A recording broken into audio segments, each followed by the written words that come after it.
How you doing? Nice to meet you. Thank you for your time. No, pleasure to meet you. Are you in Romania right now? I'm in Romania, yeah. That's so cool. I've been to Europe. Oh gosh, I don't even know how many times at this point, but there's a few countries I haven't visited. Romania is one of them. It's on the bucket list, but one of these days, man. It's beautiful. It's hidden. Like, when I bought the team in Romania, we were like, what are we getting into? But it's Hmm. probably the opposite of anything you think of, like very modern, uh, very clean, very safe. Are you Romanian? No, I'm Italian. Oh, no kidding. Okay, so what sent you there? So it's a long story, but we had a team in Costa Rica we own, which I love what I do here in Romania, but I regret leaving Costa Rica because it was a lifestyle that was just out of this world. So we owned a pro team in Costa Rica, and then it grew like crazy, and it was really good. And we were Hmm. like, well, most of our players come to us, and then we move them to Europe. So they're paying a ticket to come to us, and then they're paying a ticket to go to Europe. So doesn't it make sense to own your own European team? So that's kind of long story. We started fishing around, and we came here. Cool, brother. So I think we're going to talk about a whole bunch of things. I didn't prepare anything. This kind of came out of the blue, if I'm being sincere. So Benny does a lot of our content development work. And he's like, hey, Gary, on Instagram, SoccerViza reached out.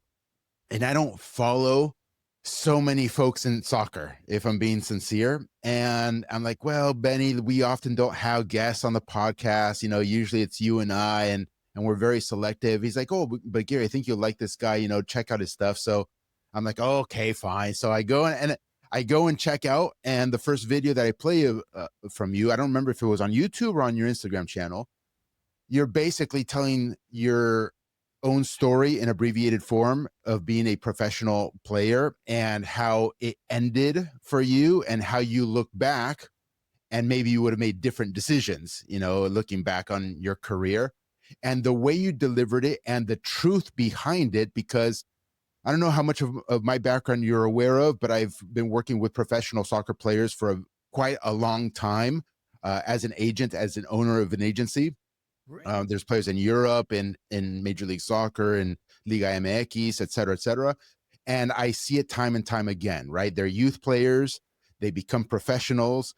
And a lot of what you said, I mean, really hits home with me because I see it firsthand with these guys, and how their careers end up taking a nosedive. They're going like this, and Yeah. then it goes like this, and then it goes like this and into the ocean. So immediately after that video, Joe, I'm like, yes, okay, let's talk to Joe. 100%. Well, first off, I appreciate you having me on the show, and thank you. And it's true though. Like we're not nobody. I didn't have anyone tell me how the real industry is. So like, if I would have known, yeah, I would have been still playing. I think you know. So I appreciate having me on the show, and we can talk about anything. We can talk about football, anything you want. Maybe give us a little bit of your background just so that the audience here is aware of, your work and where you come from and where you are now. Perfect. So I was born in Italy, and I moved to America when I was 5, and I grew up in Connecticut. Immigrant family, worked hard, restaurant business. Went to high school in Connecticut. Was a really good player for high school at the time. And back then there was no academy, MLS Next Pro, ECNL. It was like everyone played high school. So pretty good high school player. I mean, I don't know if you're familiar. Maybe you're an agent. We're an agent. Do you remember Marcus Tracy? Sounds familiar. Wake Forest tournament trophy winner. So he's like one of Yeah, my. yeah, yeah. So our conference was like really good. So I went to high school, and I always wanted to play pro. I didn't want to go to college route because I sucked at school. I hated school. So I wanted to go pro. And in junior year, going into junior year, I moved to Italy, back to Italy, and I played for Salernitana's youth team. And it was like a reality check. It was like, shit, I'm away from home, and these kids play like that. Like I was really good where I am, but even here with the Serie B youth team, the level's really high.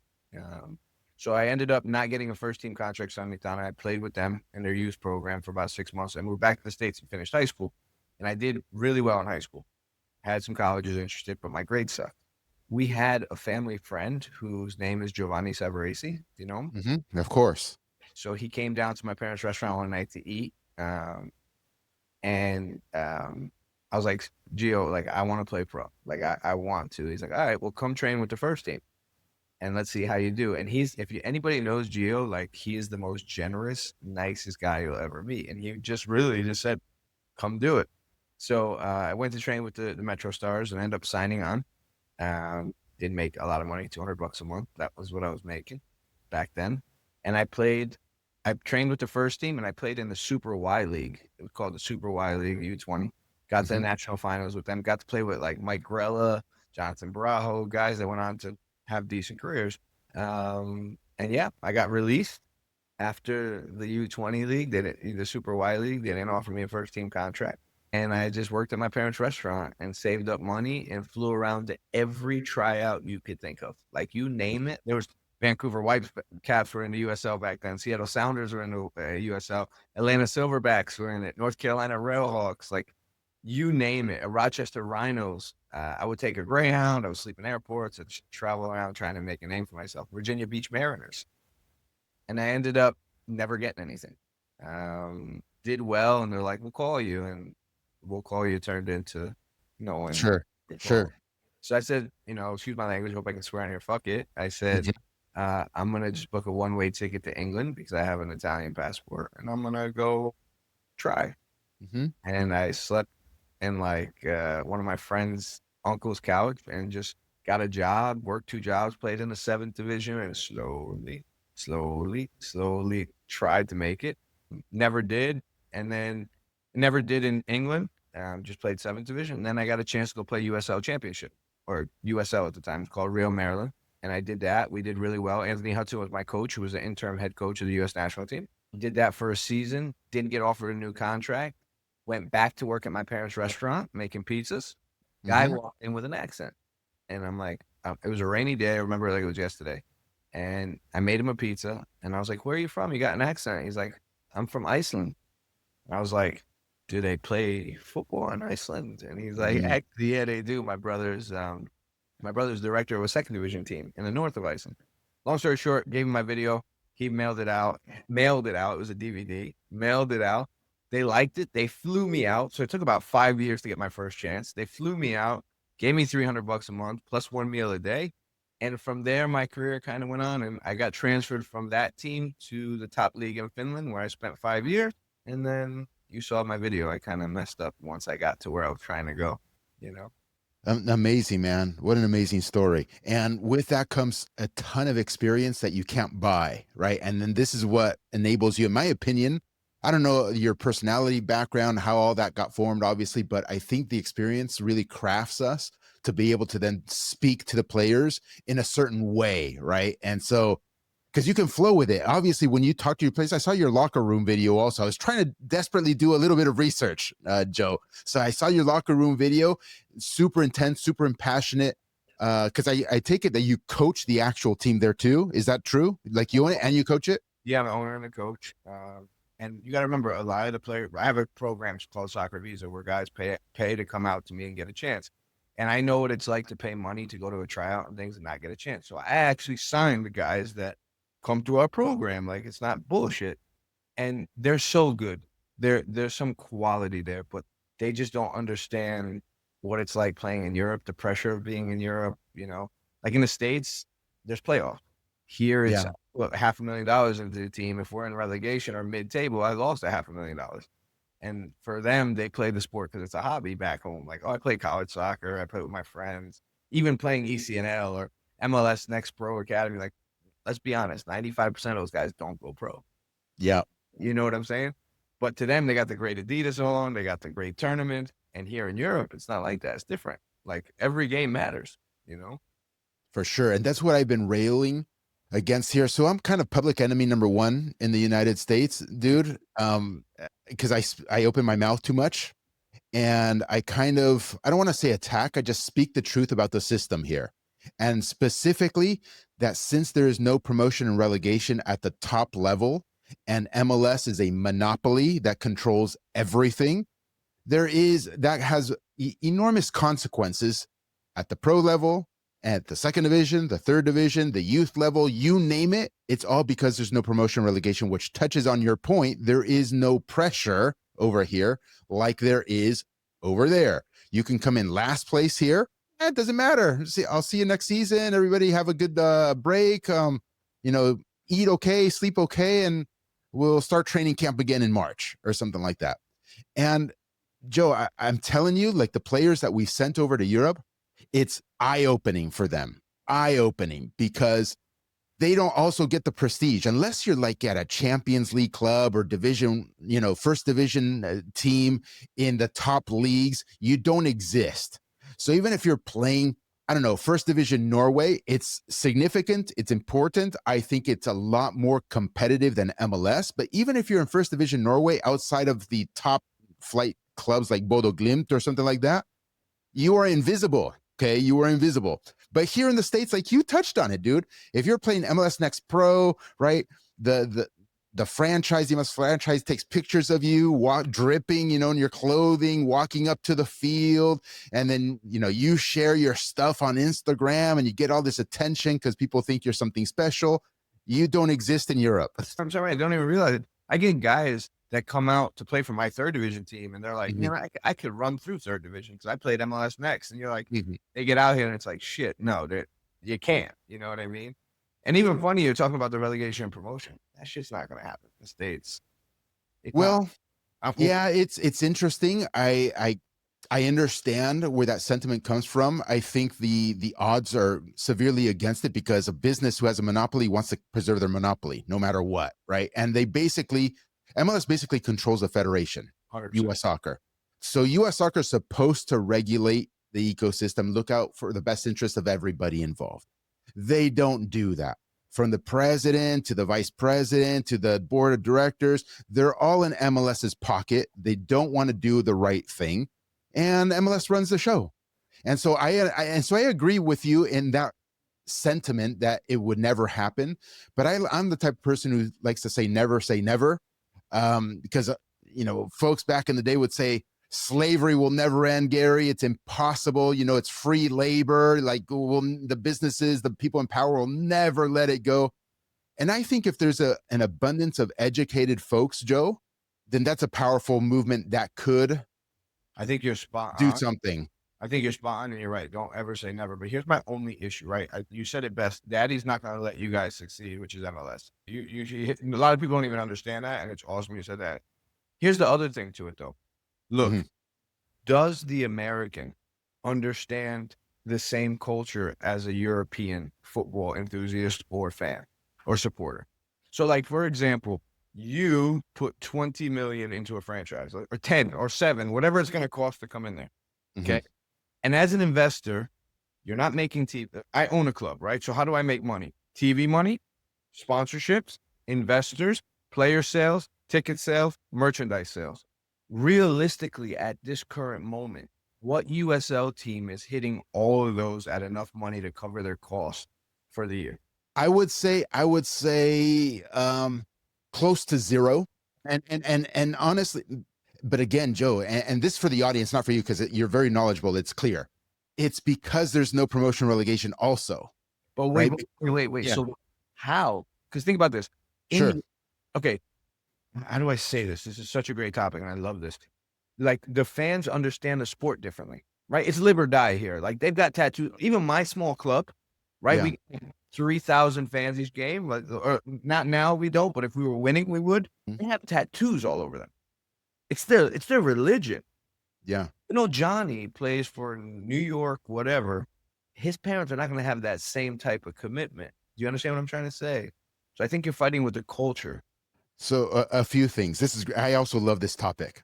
A couple things. Number one is I think we too easily underestimate that in the United States, there is a huge soccer first hardcore demographic, but it's ignored and it's disenfranchised by the monopoly. Okay. I'll explain further. I live in Southern California. Okay.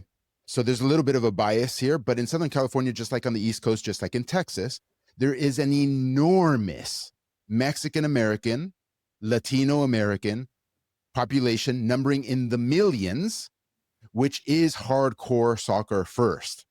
And this is why you see such amazing ratings for Liga MX here in the United States. This is also why you see such enormous ratings for, say, the English Premier League, even though the Premier League games are on at 5 a.m. over here in Southern California, or 6 a.m. It doesn't matter. People get up and watch the game. And that entire demographic, Joe, is not participating in the American system. They don't go really and are into MLS at all. They think it's a joke. They don't care about it.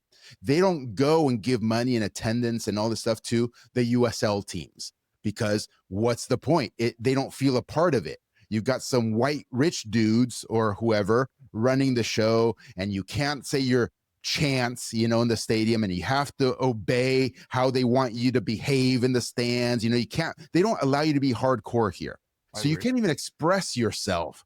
So this entire population of millions, Joe, and I see at the youth level also, they are excluded from the mainstream game, the pro game.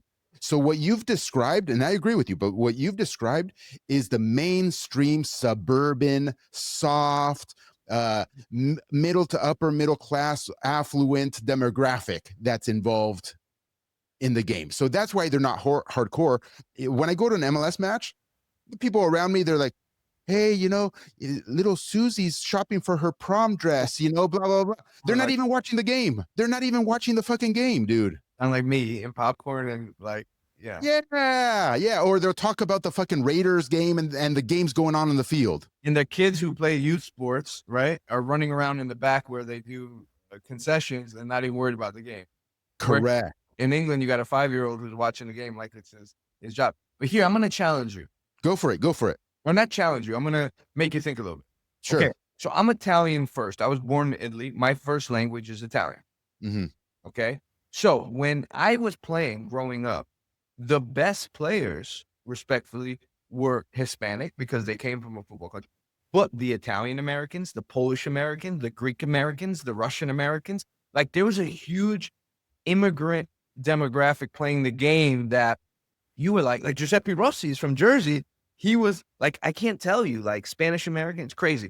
Do you know that's died out? Do you know now, like I ran a youth club in Connecticut with 1,000 players. Maybe you had a little bit of Greek influence, but Italian, Polish, because what's happening is these kids are born in America to immigrant parents, but they're brought up the American way, which there's nothing wrong with. I'm not trying to say there's anything wrong with that. But what they do is they hang out with a friend group that likes NFL, that likes MLB, that likes NBA. So the way in which they grow is very American. Mm-hmm. Do you get what I'm saying? And there's nothing wrong with that. I'm not trying, but they tend to go towards those sports. Okay.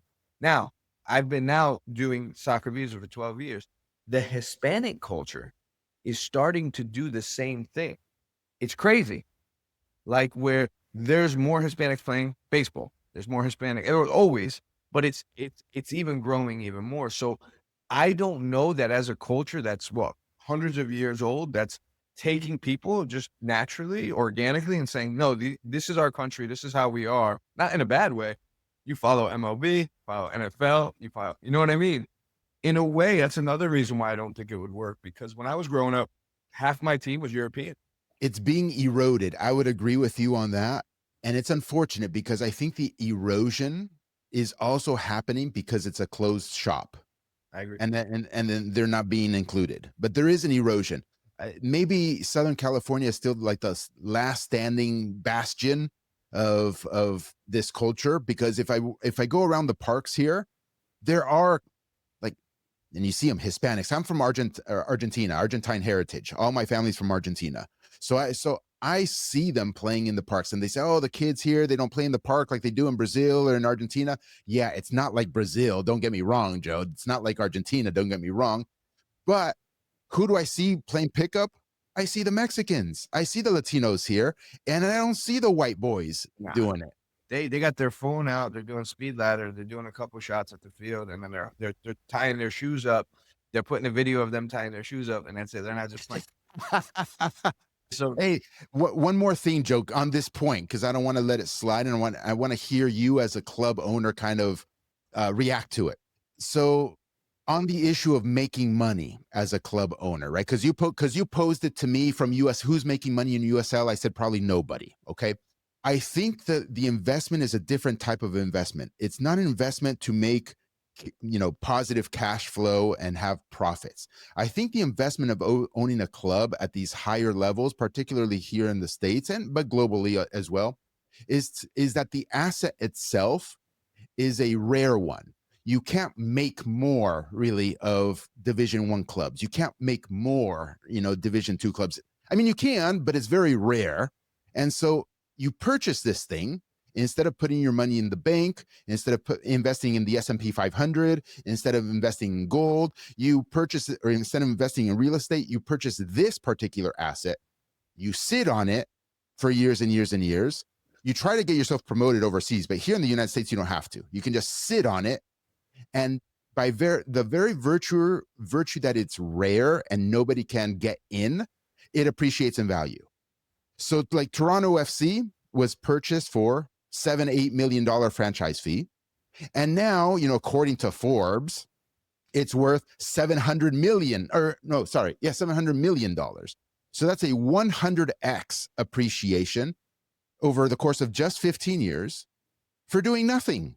Well, because it's America. It's the land of this amazing show that they put on. Like Messi came because, like people are coming because it's America. Like, in a way, people are still like, they look at the NBA, they look at the way entertainment business is in America, and they're like, I want to go be a part of that.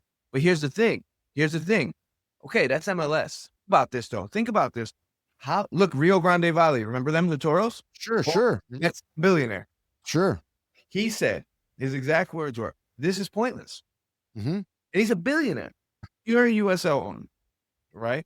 And you got Big Daddy overlooking you all the time. You can't pay $300 million to do an MLS franchise, right? You can't. You can't. So you paying $20 million, right? Or is it 100? No, it's $20 million. Yep. To buy a USL championship side. And first year it's fun. Second year it's fun. Third year, you're like, okay, it's still fun, but it's a charity. And you're not even the biggest fish. At what point do you say, what am I doing this for? No, you're limited. Teams come in, come out. You know what I mean? Totally. You're limited because you can't get promoted. That's the whole idea. However, Joe, like when they first get in, like San Antonio FC or Orange County FC, like right now it's like 20 million. And I'm going off the top of my head. Hope folks don't hold me to that. But when they got in, the franchise fee was much lower. So they have had appreciation of their asset, even though it was USL. So from if I'm a billionaire, which I'm not, so I can't know the psychology exactly. I'm just looking at monetary stuff.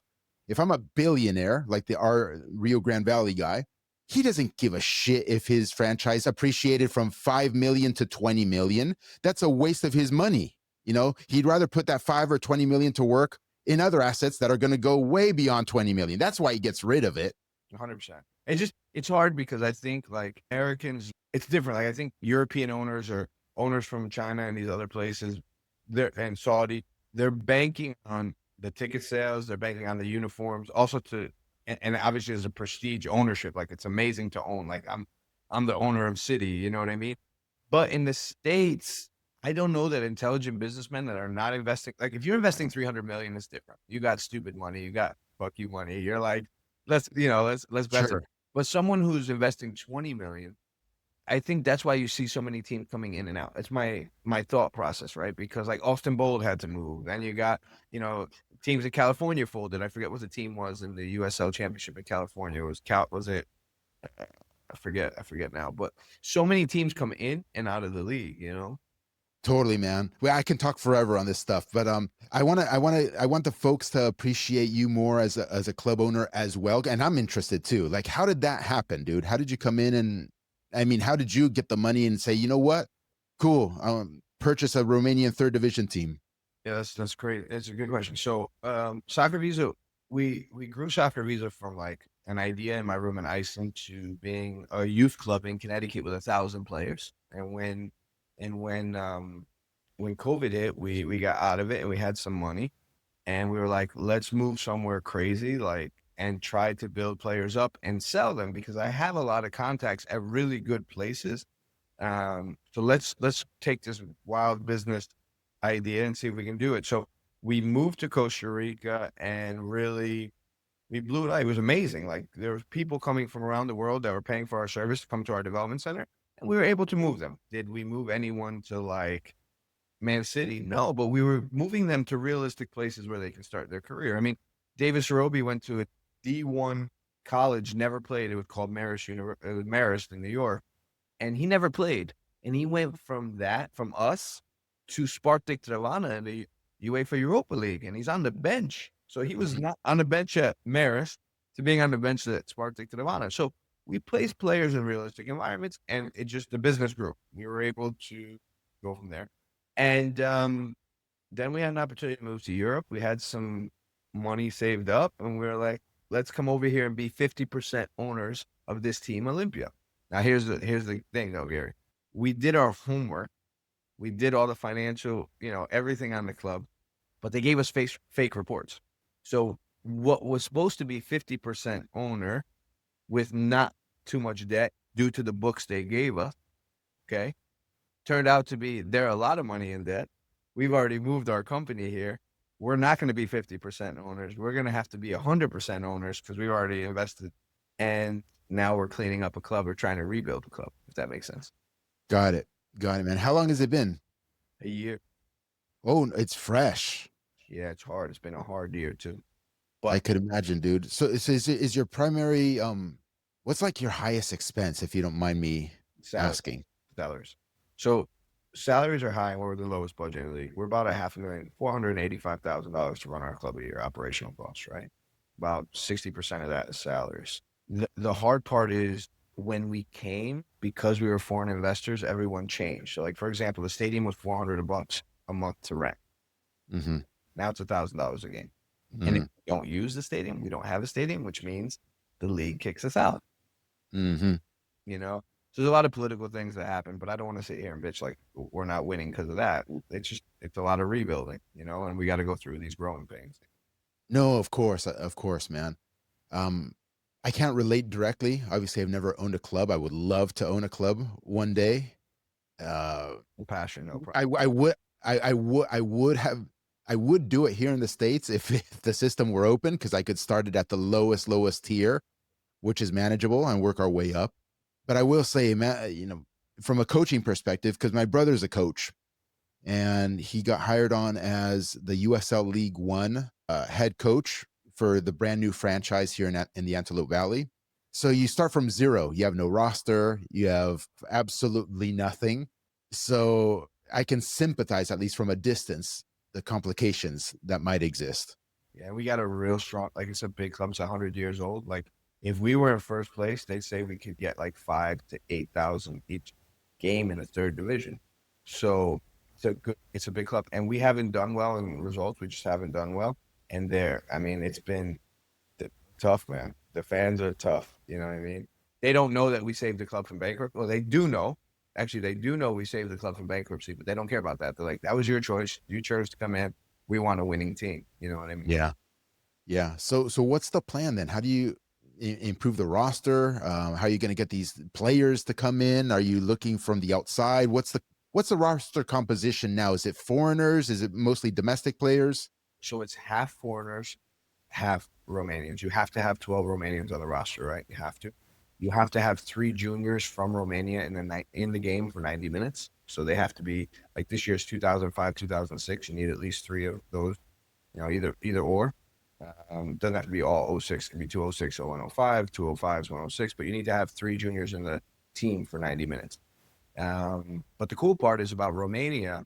The reason why we chose Romania, we were going to buy a team in Italy, but a lot of our players are from North America, and the visa process in Italy, Spain. Like if you're American, don't go play in England. Don't go play in Spain. Don't go play in Italy, because even if you do well in Spain's 5th division, let's say, and you're probably there on a student visa or, like a visitor visa, you cannot play higher than 3rd tier unless you have a certain money capped for your national team, or the league's going to pay you, I believe it's a minimum of $275,000 a year. Just no one's going to get that. You know what I mean? So Romania has really easy to get foreigners visas. And the Romanian Federation has a partnership with almost every Caribbean country and every African country, where if I sign like a Nigerian, he doesn't count as a foreigner. He counts as a Romanian. The Jamaican doesn't count as a foreigner, counts as a Romanian. So that was what, was cool about it. So we have half and half. Our average age, though, is 19 on the field at all times. Very cool, man. And so where are you going to get fresh players from? Are you guys just scouting the league and just going from there? Like what's that process? Well, we have a lot of contacts, luckily, from just being in the game so many years. So, but I like to sign underdogs. I can't sign players for a lot of money. It's my money, and I don't have the means that here. Most of the clubs are owned by the local town and the government, and they're pumped in with $1 million, $2 million each year. I don't have that. You know what I mean? My Mhm. own money. So I have my development center where guys from around the world come. Like we get guys from forfeiters in France who pay a fee, come stay, come train with me, and if I like them, I'll sign them and pay them. So we get around 200 to 400 players, it depends, a year that are coming out. Not only trying out for me though, like Nate Stainwash was at Detroit City FC, right? That's a SoccerViza guy that we helped. Sean Reynolds won an USL championship with Louisville City. That was a guy working at Home Depot that came to us and we placed there. So guys from around the world come in and we try to put them at a realistic level, you know. And every once in a while, you hit somebody that can go play top league in Portugal or Liga MX. We had Yeah, players go to Querétaro and play in Liga MX. That was pretty cool. got it. Man, it must be tough, dude, running the business because everybody thinks it's glamorous, this world of professional soccer. And I tell them because they know I run an online coaching education sort of business, right? But they don't ask me about that. They ask me about, hey, Gary, oh, you're an agent, or you own an agency? Wow, amazing. I'm like, no, it is not amazing. It is not glamorous. It is 1% of the time, maybe I'm a VIP in a stadium box having dinner with the owner. 1% of the time. 99% of the time, Joe, it's fucking fires and chaos and complaining and All right. all fucking bitching and moaning, and it's a disaster. It's not glamorous. I was an agent for 1 year, right? Tried to be, and I did well with it. I hated it. Kissing ass. And I don't do that. And but you kind of have to sometimes. No, no, totally. The other part is you're right. The players, they expect you send them to second division Poland, let's just say, and the culture is different. They're in culture shock, and they're expecting after a year of finishing mid-table and not having the best stats that they're going to move to the top league in Poland. It's like, no, it doesn't work like that. You know what I mean? You might have to be there 3 years and make a name for yourself before you even entertain the move. So I get it. Bless you for that. No, another video I saw of yours, it reminds me of this. And it's a saying that we have in Argentina that football has no memory. So players, for instance, they'll always cling on to what they've done in the past. Oh, I was on the youth national team. I played a U20 World Cup, and now you're 24, right? By the way. And you're thinking about those days as if that gives you the resume to now, right? Years later to be something big.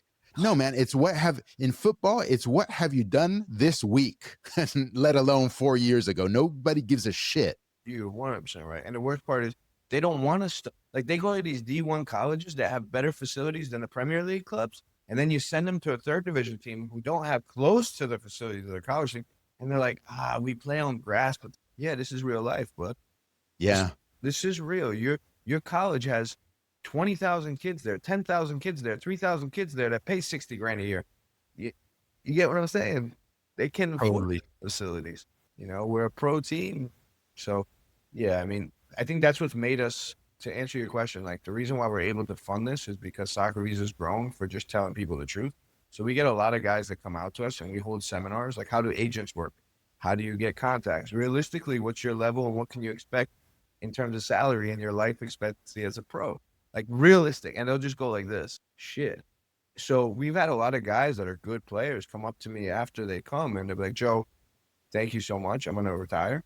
And not because I don't love the game, because what you said about how hard it's going to be to get there is real. And I'm not ready to make those sacrifices, So you kind of opened my eyes. So thank you. And I think that's what's been able to grow our company to fund a project like this. Amazing, dude. Amazing. When Cool. did you start? When did you start SoccerViza? I know you gave me your whole trajectory, but how many years has it been? 2012. 2012. Yeah. Did our first ever combine. And then it just grew. And I think our mission here is to get this club stable. We sold a player this year. That was the first player in third league history. In a year, we were able to sell him. It was an Inter Miami boy who got released, didn't make it to the reserve or first team. He came in, did really well. After about 5 months, Odabasi in the Kazakhstan Premier League bought him. So that was really cool. you know. So the goal is to stabilize the club, maybe move in the next 5 years, 2 to 3 players, make a little bit of money on it. And then once the club is stabilized, you said it best, there's a bigger market value. Hmm. So can we make a return profit on our investment? Got it, man. So you would not recommend club ownership? No, I would recommend it if you have money, you're okay with putting your money into such a big passion project. Like, look, all the money I put into this, it's not coming back. For sure. It, so it's like it's a big passion project, I mean, I No, guess I'm paying for my, I want, I want to create the environment I never had as a player, like a real chance. And I think that's probably what drives it. So, I was going to ask you that too, because that is in part what drives me so much to do this. Because I don't have to be doing this stuff, man. I don't have to. Like I got a degree in physics and mathematics. I've worked as an engineer out of college for a while. I could just go back to being an engineer and making 2, 3, 400K a year or whatever. I don't need this football. And people think there's so much money in football. It's not true, man. It's not true, especially from an agent or agency perspective or a club ownership perspective. We already touched club ownership. There's money's hard to come by. Number one, you're not getting wealthy off of this thing if you aren't already wealthy. And from the player representation side, unless you happen to get the lottery of capturing a gem, unless Christian Pulisic is in your stable, and you just happen to land him or somebody on that order, bro, you're struggling. You ain't making shit. If an agent takes a player to the Romanian third division, second division, or even the first division at times, you ain't making money, bro. You ain't wow. making any money. Yeah, first division's maybe 3 to 5K in commission. Maybe. Yeah, How much no, do you need to make a living? bro.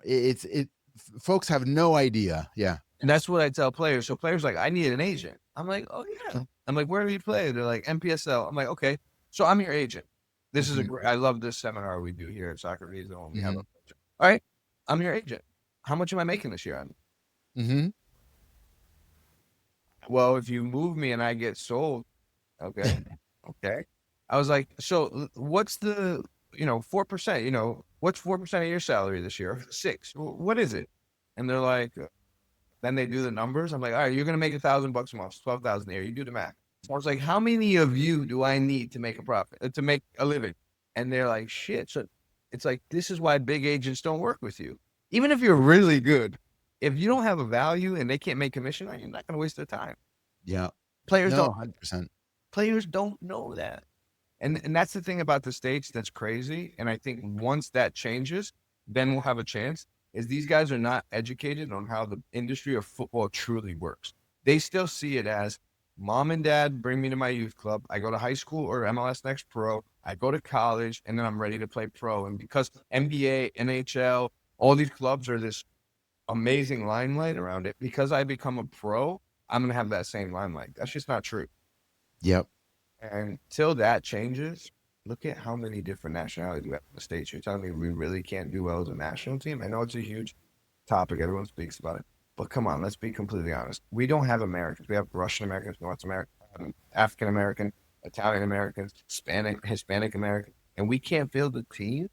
But Hmm. ISIS, you know what I mean? Like, I can go on and on. Like, Same, brother. I feel like we're on the same similar missions.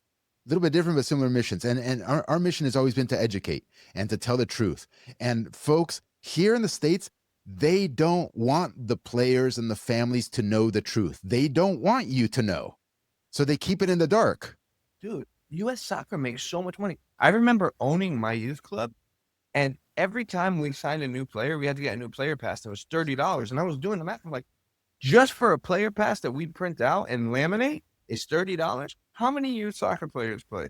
Oh, tournament fees. There's commission that goes to U.S. soccer. Oh, I didn't know. So, like, U.S. soccer is a big mafia, and they're doing an amazing job of being a big mafia. You know what I No, mean? that's their skill. They're world class at it, bro. World class. They're gangsters. They're straight up. They're running the best organized, not crime, but organized organization that you can. You said it For best. sure. Look, MLS runs everything. The top agents in MLS run everything. You know what I mean? No, they're all in bed together, dude. Because an agent is supposed to work for the best interest of the player, but here they don't work for the best interest of the player. They could give a shit about the player unless they are the top of the top of the top of the top of the top of the pile, like a designated player in MLS. They don't care. They don't care. They would rather, or they actually do, please the league and the general managers and the VPs and the owners. That is what they actually do. They work against the interests of the player. They don't negotiate hard for the player, and they make up shit, Joe. They actually tell players, I know this because they tell me the stories, dude. And then I get the story from the franchise themselves. They'll tell the player, oh, yeah, I fought hard for you. You know, we negotiated these sorts of things. You're getting the best deal. It's all a fucking lie. Because they have to. They're not gonna. You know what I mean? It's a show. It's a show. Trust me. I know. Oh, there's so many. It's crazy. But then again, look, football in Europe is games It's corrupt. here are fixed. I mean, I've been part. I've seen it like firsthand where I've been part of it. I'm like, what the fuck is going on? Like fixed. I mean, fixed games. You know. So it's corrupt wherever you go, and that's the thing. The entertainment business, right? If you're in the entertainment business, you got to know how to move around everything. For sure, man, for sure. Where do you so let's assume that you stabilize the club. You have a challenge ahead of you for sure. And if for some reason you end up getting out of club ownership, what would be next? Do you want to continue doing the SoccerViza stuff? Do you have other ideas? You know, now that I'm getting older, I've been doing it for so many years. I think about that a lot more. It's like, do I want to go back into coach? I could probably get a good coaching job somewhere, like maybe USL Championship, or I can get a job like maybe second league in Sweden or top league in Iceland or second league in Iceland. Like I have good contacts there. But then the lifespan of a coach is what, 2 to 3 years max, and then I'm back doing the same thing. I don't know. It's something that I don't have an answer for you, but I've definitely been thinking about. You know what I mean? It's like I love this game for everything, but I've seen it at the lowest level and at a decent level. I haven't seen it at the highest level, but I've seen it at a decent level, and it seems the same even the higher level you go, where it's more of a what's the word? It's more of like a celebrity wannabe status than actually the love of the game. And I don't know that I'm okay with that. Of course, if I'm Yeah, making that type of money, of course, right? Who wouldn't be? But it doesn't feel good as like there's a lot of things higher level you go that just aren't right. You know, you said yeah, it best lies. I think a lot of people don't even know the higher level you go, how much more corrupt it is. How, like, I mean that, like and I'm talking about like I've seen two clubs in a top league because I was able to be part of a meeting, talk about things, and it's like, oh, that really mhm, going on. You know what I mean? mhm, mhm. Okay, so you don't know. You might get out altogether. No, I don't know if I could ever be out. I don't know. It's a good question. I don't know. It's a drug. It's a drug. It really is. You're addicted to that. And being in Europe, it's the highest highs, lowest lows. When you win, you're like, oh, we're gonna go to the first division. We're gonna qualify for Champions League.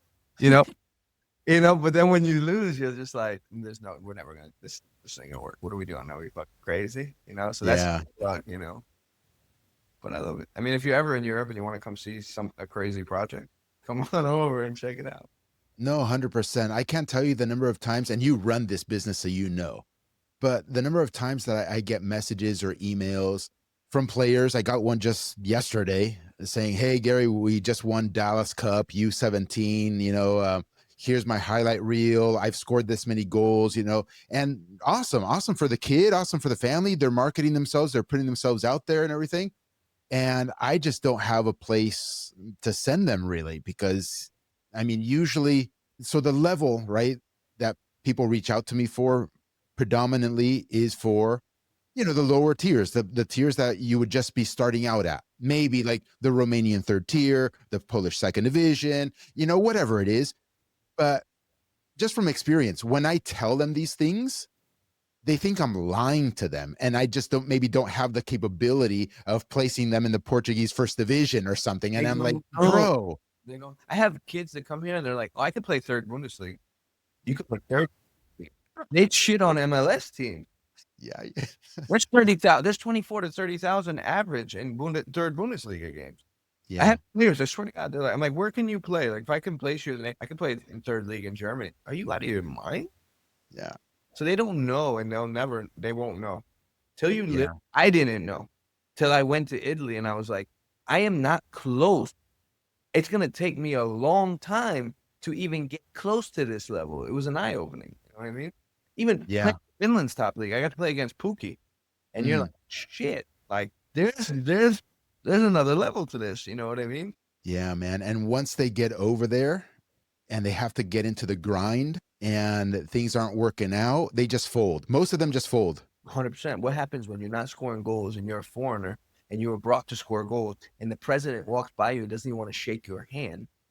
Or what about when you go to a country like Romania and you're, I'm sorry, black, and there are some moments that are very not fair. Let's just use it that way. Can you deal with it? What happens when you go to Italy on trial, which happened to me at Serie B level when I was 23, and you get to the stadium and they're like, yeah, you change in that locker room there. Don't change with the first team yet. Like, while mommy and daddy are bringing them to the college and they're showing them this amazing facility. It's not like that. Like, or here's a good topic, or here's a good point. In America, we're brought up on team, right? Team, team, team, team, team, team, team, team. In Europe, we play in a team, so we know we have to do well in a team, but I have my role. And if you do your role and I do my role, we're going to win. But I don't want to hear you say, come on, team, let's go. They don't want to hear that shit. They don't want to hear it. They want you to say, do your job, get it done. If you're an outside back, put the ball in the box. If you're a striker, get there. End the story. And that's the biggest thing that North Americans struggle with is like when they come here, they're in the locker room like, all right, guys, let's go. Let's do this. And the Europeans are like, what is this guy doing? You worry about yourself. I'm going to worry about me. Just pass the ball at the right moment. You know what I mean? Yeah, dude. That's a big thing. It's a big thing. So. Do you have somebody working for you that does the content development that you put? Because you put a lot of stuff out there, man. Yeah, it's all me. So I have like Mondays and Tuesday and Wednesday where I'll sit for like a 4-hour block and just create the content. It used to be a lot bigger. I used to have a whole team, and we have a good team here, but the content part is hard to do. But when we invested all this money here, we had to make the cutbacks on some things. So I do all the content now. Amazing, dude. Amazing. You work your ass off, bro. I love it. But yeah, it's got to do it. I mean, I wish you could see it firsthand because I think you'd see it like even more different. It's like it really is just passion. Like now, now that I understand the business, I'm like I look at players and I'm like, you guys have no idea what it is. Like I'm paying for your dream.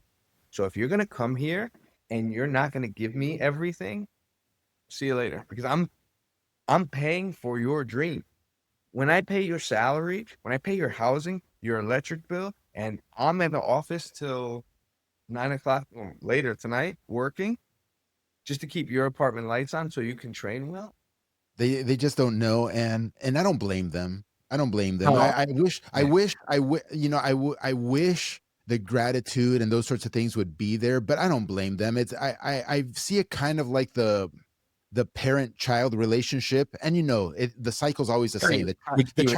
The child then becomes a teenager, right? And the teenager thinks that they know more than the parent, right? Yeah. And then the teenager grows up to be an adult and a parent themselves, and then they look back at themselves as a teenager. They're like, "Fuck, I didn't know what the fuck I was talking about. I had no idea." So these kids that are playing pro or whatever, eventually, maybe when they're in their 30s or 40s or even become involved, they'll finally realize it. They're like, "Fuck, I had no clue."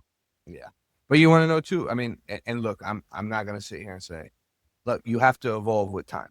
Like Sure. you and I, like there's a new age coming. Like we can't be stuck in what we did. Like let's be honest.